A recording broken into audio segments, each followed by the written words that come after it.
going to have to be some challenge indeed to get back in touch with that commercial pair there.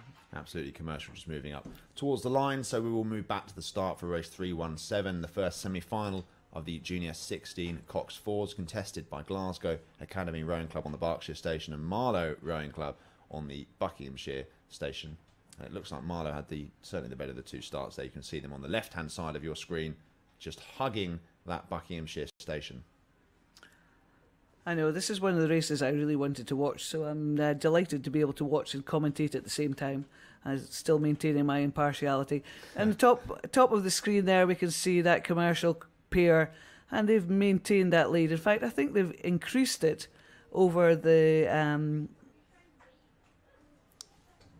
Durham pair, and will have their place booked in that final. But on the bottom of our screen, we can see this Junior 16 semi-final, the fours, and it is Marlow leading. They had a blistering start there, and have got themselves out in front, probably about a length and a half. Glasgow Academy just in that second place. Junior 16, of course, always an interesting event, and it's great to see so many junior girls racing, because when this racing at this level at Junior 16, we'll certainly see them again in the junior event next year. Absolutely, this Junior 16 event, such a good stepping stone onto the more senior end of the junior circuit, and Marlow really looking very, very impressive here as they make their way down the course.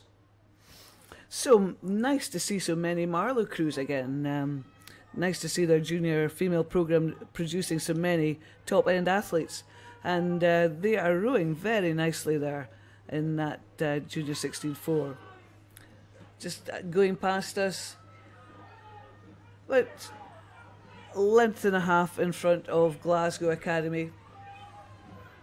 Oh, this Marlow crew producing a devastating opening third. They must have had their Weetabix this morning, looking very impressive as they come past the barrier. In dominant form. Don't mess with somebody who's been eating Weetabix. I think, no, look at this picture now though, Tom. I think Glasgow Academy are starting to come back on them.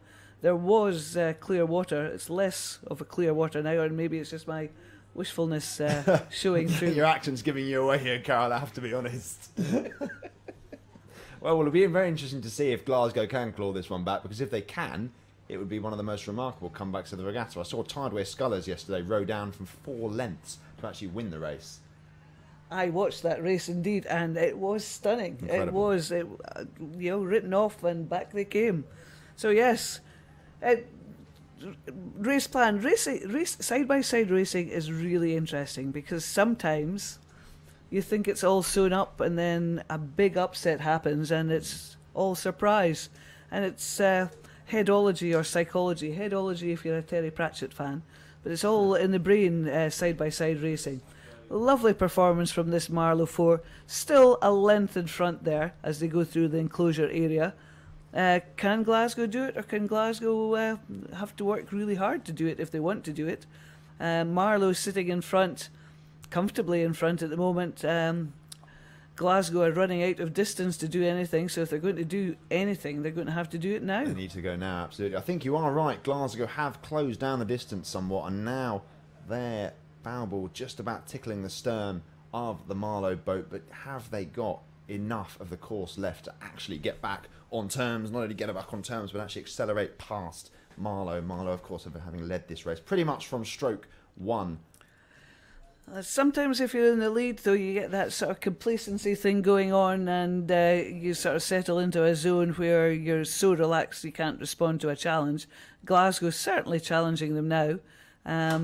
Be interesting to see how that challenge is fought off by Marlow. I think Marlow look as though they've got the maturity and the fitness and the physique to just sit there and just take that length advantage to the finish.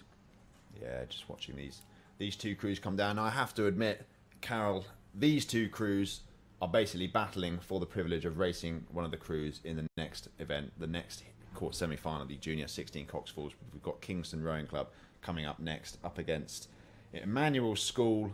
They're on the state boats at the moment, just watching Marlow coming into the closing stages of their semi-final.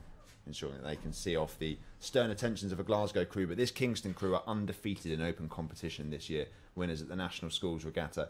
Emphatic victory that was as well, watching it from the commentary booth at Dorney Lake a couple of weeks ago. And here we go, we can just see Marlowe coming up towards the line, and we can probably head back towards the start for the beginning of race 318. And this Kingston crew, I'm really excited to see what they can do up against Emmanuel today.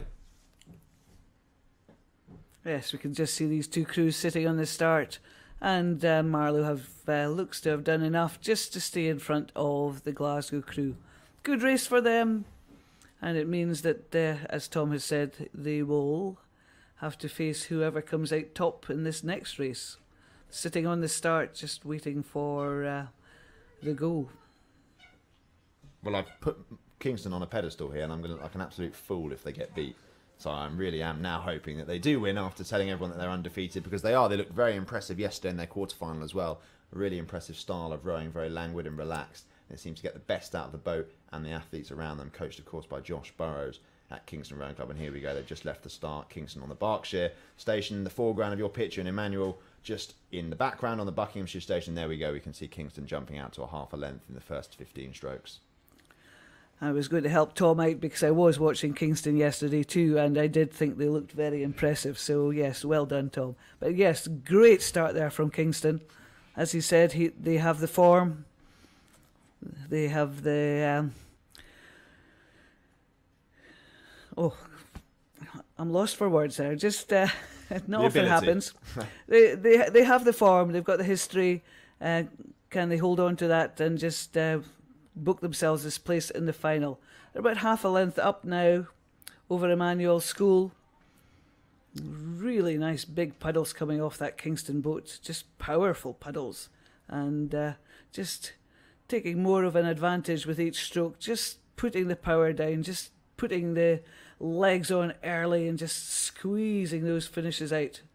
Really nice to watch. Remember, if you're watching at home, these are not senior athletes. These are junior 16 girls. And they are performing really beautifully there. There's the Emmanuel School 4 just coming into the picture now. And nothing wrong with what they're doing, but I think this Kingston crew is pretty much a class act. Well, rowing is one of those peculiar sports where you can actually see the crew you're beating, and quite unlike any other sport that I've ever competed in, you can actually watch your opposition behind you and the race unfold. Whereas the Cox in the bow-loaded 4 that we can see there, she probably doesn't know what any of her competition looks like because she's never had to actually be in a losing position in this Kingston crew. So she'll have no idea what anyone looks like. She's only ever seen clear water and a gold medal hanging around her neck. And she comes down the course. You can just see Kingston opening up a bit of clear water, lots of support just below us. We've got some sort of contingent of Emmanuel or Kingston supporters, not really sure which. But it doesn't look like it's going to have any great impact on this race. Kingston utterly dominant in the opening exchanges here. Oh, absolutely. As they head down towards the enclosure area, I'm sure those shouts of encouragement will just get bigger and louder as they progress. And as Tom was talking about the Cox there, I was just thinking the Cox being an integral part of the boat. The Cox, although the crew are big, strong, powerful, they need the Cox there just to keep them in the zone, keep them focused, keep them in the zone, and just keep them moving on. And lovely performance from this Kingston 4 there. As you can see, the Cox talking to them all the time, telling them what's happening, telling them what they need to do, even though the stroke girl can see the crew behind them, knows how far they are, but they are still executing their race plan as the Cox is telling them to do.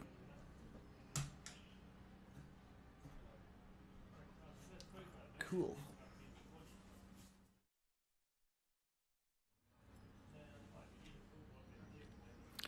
As you can see, these crews now going through the enclosure areas, lots of people in the bank shouting them on, and you can see the margin that this Kingston crew now have over Emmanuel School.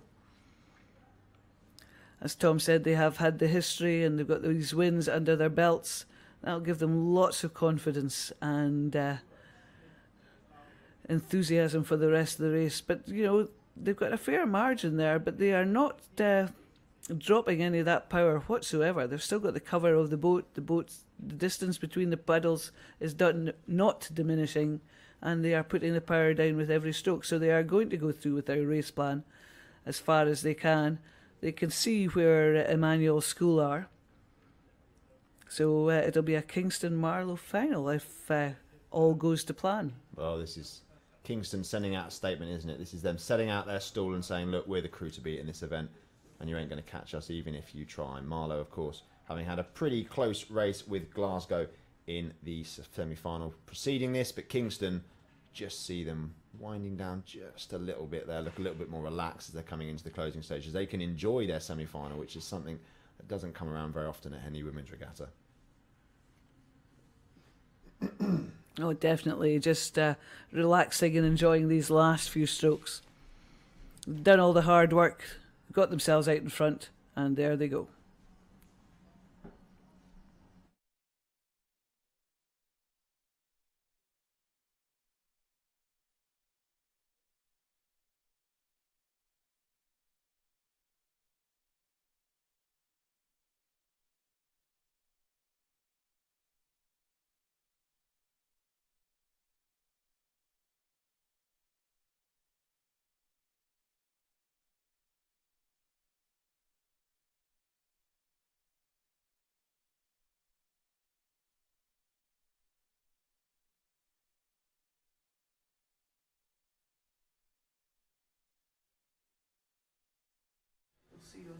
So after watching Kingston make mincemeat of their opposition in race 3-1-8, they progressed through. We're now on to race 3-1-9, our first semi-final of the aspirational lightweight singles. Alice Bloomer of Leicester University on the Berkshire Station and Anna Robertham of Imperial College on the Buckinghamshire Station. I'm delighted to be joined by Warren Mugglesworth on the co-commentary. That's Muggleton. Huh? It's Muggleton.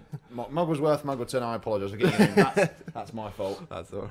Warren, we'll keep it at that. Let's keep it at how are you? Keep it at Warren. Yeah, I'm all good, thank you. And yeah, we can just see there on the left-hand side of your picture, Leicester University making their way down the course. That's Alice Bloomer. She's looked very good in competition. I've seen her twice already this weekend, and a very competent sculler. Just already seeing off the advances of Anna Robertham of Imperial College.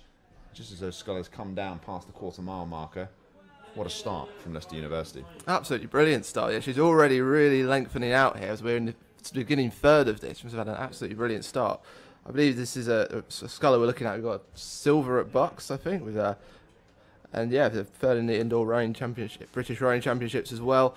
But yeah, you can see that experience here as well. And she's already sort of lengthening out into clear water here against the Imperial sculler Rebecca Rowe. Okay.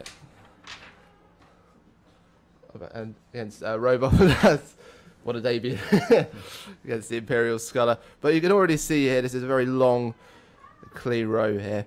Very well settled. As we just come past the commentary booth here. And as I said, it's...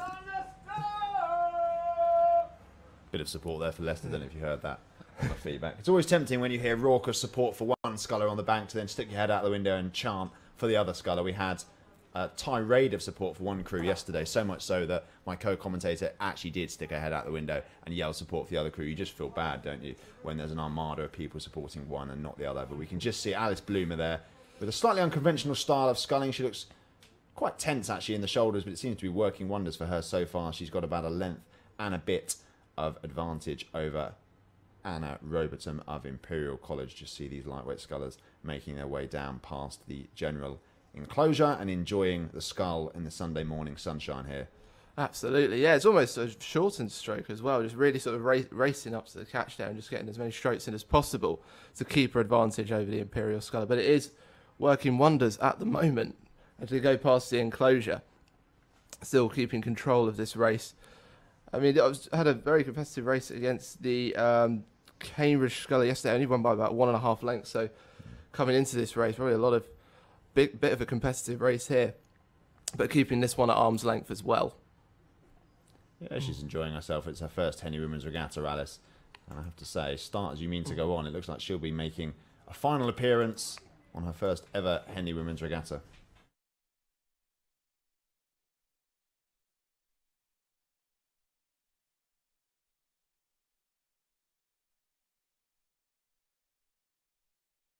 Yeah, so just watching these two scullers make their way down the course. We'll round up some results for you, because this race looks like it's fairly much a sorted and settled affair. Race 313, just looking back up the course, was a win for Peterborough City Rowing Club over Grosvenor Rowing Club Chester. Not convinced that graphic's actually correct. I remember Grosvenor winning that race, so that could well be wrong. I believe Grosvenor were winners of race 313. Race 314 was a win for Newcastle University, Fiona Chestnut by 4 lengths over Oxford University Women's Lightweight Rowing Club. The Championship Lightweight Pairs, Thames Rowing Club, defending their title, won by 2.5 lengths over Cambridge University Women's Boat Club and Commercial Rowing Club Ireland, dubbed the dark horses of this event by Fat Sculler Dan Spring, won race 316, beating Durham University Boat Club. 317 and 318, the two semi-finals of the Junior 16 Cox Falls Marlow Rowing Club, beat Glasgow Academy by a length and a half, and Kingston, the favourites for this event, undefeated in open competition this year, were 2.5 lengths victors over Emmanuel School Boat Club. And just watching here, Alice Blumen make her way down the course for Leicester University. Pretty good show from her, Warren, so far. Absolutely unbelievable. It's amazing to think that she's only learned to start sculling this season, but she's just got such control of this race as we come into the last bit, really sending those finishes away and just starting to enjoy this semi-final a little bit, I say. But just making sure that it's in the bag before the big final later. Yeah, rightly so. I think she should try and enjoy as much as she can. I don't think she'll be able to too much because this is a semi-final, the stakes are high, and actually the closer tensions of Anna Roberton have yet to dissipate. But we can just see the top right-hand side of your picture. You can keep an eye on the conclusion of race 319 as we move back to the start for race 320, the second semi-final of the aspirational lightweight singles. It's Sarah Lewis of Greenbank Falmouth on the Berkshire station and Laura McDonald of Edinburgh University Boat Club. And I have to say, Carol left the commentary booth at the wrong time, didn't she? I think she did, yeah. She would absolutely love this race, this one. I mean, she had a great start already. This one already lengthening out, so a great rhythm already in the early starts of this race. But yeah, just coming up to Temple Island here, this is very competitive at the moment, and just looking to lengthen out already. And looking at the Greenbank Falmouth rower, Sarah Lewis, based down at Stiffians Lake, down in Red Roof. It's only one of about two clubs down there in Cornwall. A beautiful part of the country to row in, but she's keeping this race competitive at the start in this first third. Well, we'd expect competitive racing from lightweight scullers. Obviously, they both have to adhere to the same weight regulations, so the difference comes in technical proficiency and the ability to cope with the mental strain of racing in a contestable environment. But we can see Sarah Lewis there of Greenbank Falmouth. Great start from her. I actually expected Laura McDonald to take this race by the scruff of the neck and move out. She's an established sculler in her own right with multiple domestic titles to her name. But Sarah Lewis, a name that I wasn't familiar with until this weekend. This is the third time I've actually seen her row this weekend, and every time she's looked more and more composed, more and more relaxed, and more impressive. And I wouldn't be at all surprised to see her make a fist of this race and progress through to the final. Absolutely. She's already taken this race by the scruff of the neck as well, really starting to lengthen out here. Got a great rhythm going into it, sending those finishes away. But it is very competitive, as we can see here. Laura McDonald keeping hold of this race as well. Like I say, talking about that experience, it's these types of situations where that comes in so vital. You just want to make sure that you can see them just in the corner of your eye. You should be planning a move and possibly even waiting for the burst at some point. But we're coming past the commentary booth here. You can see both scullers putting everything into this race as this stays very competitive. Yeah, we were talking at length, Carol and I, this morning about breaking that intangible elastic between the two crews, and Sarah Lewis huffing and puffing to try and snap the cord and sever the connection between herself and Laura McDonald, because once you're out of sight, out of mind, out of earshot of your competitor, it makes their challenge doubly difficult to come back on terms, because they don't have you alongside them as motivation to up the rate and up the tempo and up the intensity as we move past the barrier. That you can see Sarah Lewis straining to break clear of the concerted efforts of Laura McDonald on the Buckinghamshire station. Yeah, very interesting, I think, actually. Looking at the races that they did yesterday, obviously Sarah beating the sculler from St Neots, that was by 2.5 lengths. And then Laura McDonald, she won her race by about 3 lengths. So this is a very different, you have to change your mentality completely from one day into the other.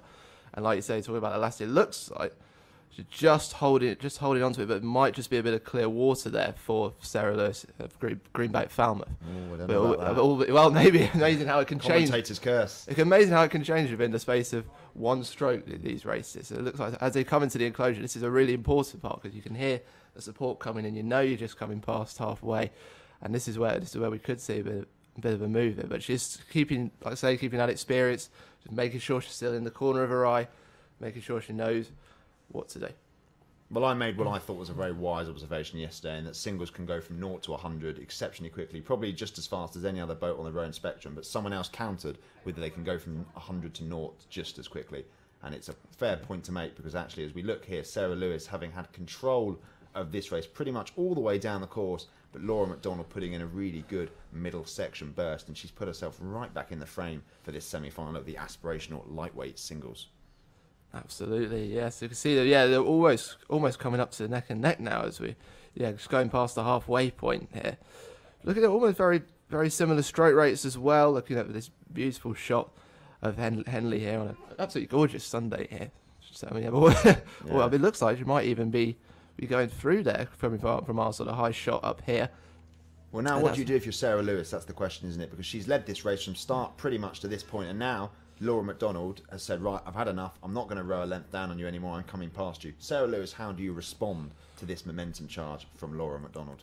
For me, I'll be starting to pack the bursts in, start breaking this last part of the race down. Maybe put a couple of 15 bursts in, just start reconsolidating, just keeping the rate up as well. Just at this point, if she's gone through, she'll be trying to keep going. So you want to stay with her all the time. So if you could just keep responding, this is what it is. It's just a battle of different responses, and just make sure that you can come through. But whether she will do that, though, I'm not sure. Just coming into the last part, this is clearly both scullers. It looks like McDonald's has taken the rate up here, showing her wealth of experience. She's just sitting in front of the row that she's always had in her eye really throughout this race. But it has been a really good race for a greenback farmer, Sarah Lewis there.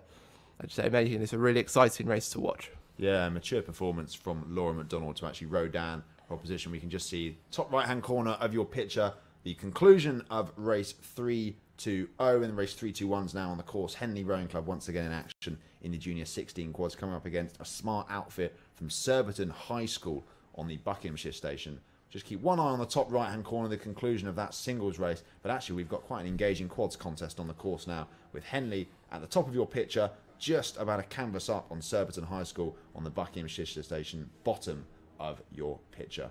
It's absolutely fascinating. But I think you can already tell with a brilliant start from both crews, but you can see the Henley crew starting to the length now. If you saw in the earlier shots, you've got a really strong finish where they pull out there, really sending the puddles away, and it looks like that's helping them here as we can see this overhead shot, and it's just starting to edge that canvas out even into almost a quarter of a length here against this Surbiton High School crew as they come past here.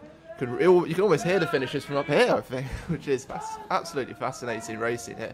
Surbiton High School got a really nice style there, coming out of the finish really quickly, searching for that catch.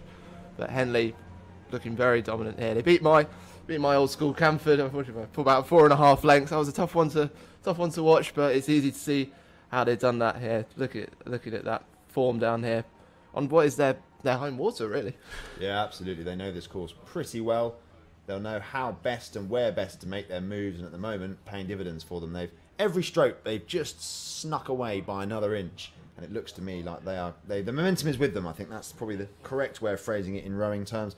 The momentum is with them, and the speed is with them, and hopefully the winds of fortune are with them as well. They need to be a little bit careful. They are towing a pretty close line to the booms there, but safely navigated through, and it looks like Henley have control of this race. They really do. I mean, look how strong that back movement is into the finish there. Really sort of maintaining that sort of when you're doing rowing, when you're looking for the sort of when you're going in the water, you look for a nice sort of curve on the power graph. You want to have and you want to finish it off at the fastest point, and that's what they're really doing here as they sort of push their legs into the backs there. They're really maximising how big that power is. Like you say, hugging the booms here very nicely, in a very nice straight line as they inch further away from Surbiton High School. Yesterday, I think they faced up against Latimer Upper School. They beat them by about 1.25 lengths. That was a very, very competitive race. I mean, coming into this against a crew like Henley, it's always going to be a tough one, but they're giving it everything that they can to stay in touch with this Henley crew, but I wonder whether it will be enough. Well, with the remarkable programme that Henley have built, the superlatives run dry, and every year they produce class crews right down from Junior 14 up to Junior 18, and another demonstration of their strength and depth as their Junior 16 quad careers down the course, some length and a half clear of Surbiton High School.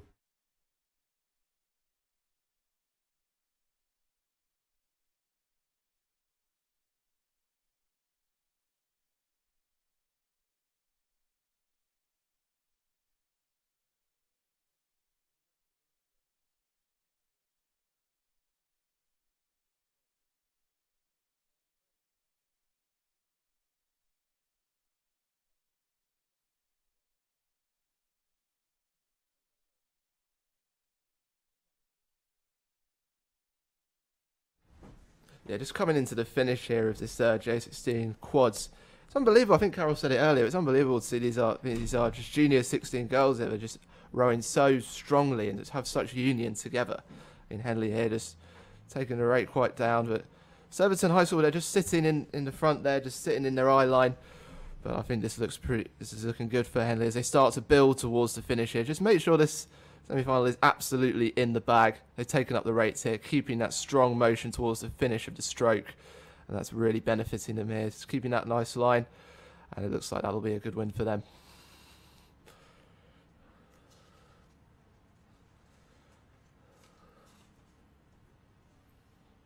Yeah, what I'd describe as a consummate performance from Henley Rowing Club to take the win in their semi-final of the Junior 16 quad. So we move back up to the start for the resumption of the Junior 16 quad semi-final stage and the second one of two, Headington School A on the Berkshire Station and Marlow Rowing Club. I have said these names quite a lot already this morning. Marlow, Headington and Henley appearing with irregular frequency on the Henley Women's Regatta course. You can see Marlow there in shot on the what is becoming the bottom of your picture, and Headington on the top on the Berkshire Station. And two pretty good starts from both of these crews. Actually, little to choose between them, which is what we like to see as they come out of Temple Island. Absolutely, it's just such a tense start there when you come to the start of that tempo. I remember doing it with a school a couple of times.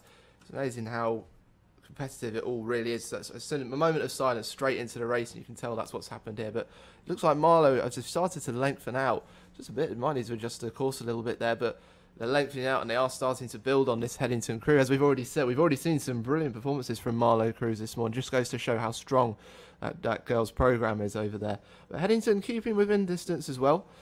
I mean, they had a quite a time yesterday, beat Cheltenham ladies by about 4.5 lengths. And Marlow had a time against the Scottish Composite, quite a lot of different crews in that race, but about 1.25. Very similar times on the course here, though, so that we should be in for a competitive race as they come out of the first third here. Keeping in, Marlow just edging it now. I think Headington might have been taking that to almost about a quarter length, half a length or something like that, but keeping within distance. All right, so we can see now as the picture rotates round, Marlow really starting to lengthen out now. Very strong finish there as well. There's a lot of reach going into that catch as well, which is really benefiting them, making the most of the water that they've got on the boat there. But Headington staying with them. They're keeping that race up, coming quick out of the finish to try and reach the catch there. Two different styles, I think, here, but keeping up the speed.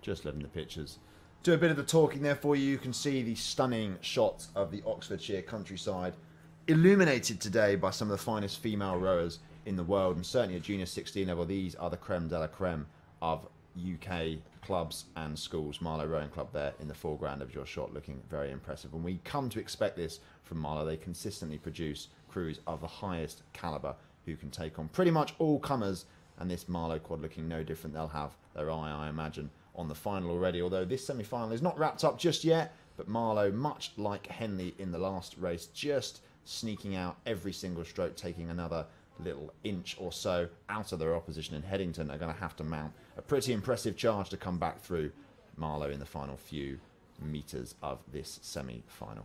Absolutely. Taking a look at this, it looks like Marlow have really got a really good length about their race here. Headington looking shorter here, trying to keep, almost like they're trying to keep in touch with the Marlow crew. Marlow just keeping the Headington crew in their eye line on that Berkshire side and taking control of this race. As we've said, Marlow have such a reputation coming into these regattas, and they really do live up to it when they do. I mean, it looks like they'll be going into this final of the Nina Padwick Trophy.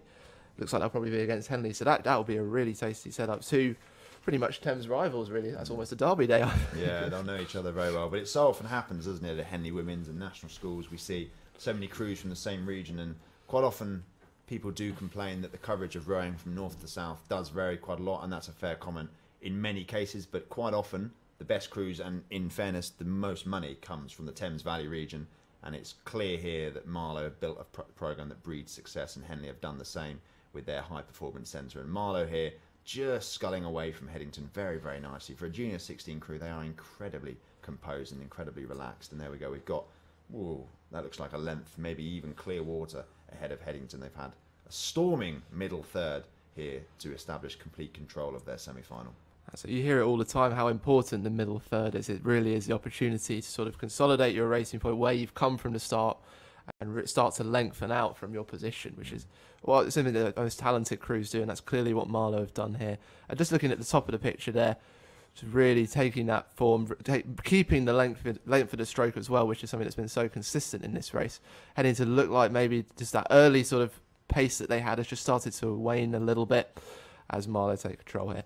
Yeah, enjoying that Marlow skull there, top right-hand side of your picture. So we move on to race 3-2-3, and this is a contest between Lady Eleanor Hollis on the Berkshire station in the Championship Pairs category, and they've come up against a crew from Leander, and I have to say, what a start from the schoolgirl crew from Lady Eleanor Hollis, sisters Gemma and Catherine King, who won bronze at the National Schools Regatta and finished 5th in the Tier 2 pairs at the Met. Now, Leander are considered the favourites for this event, so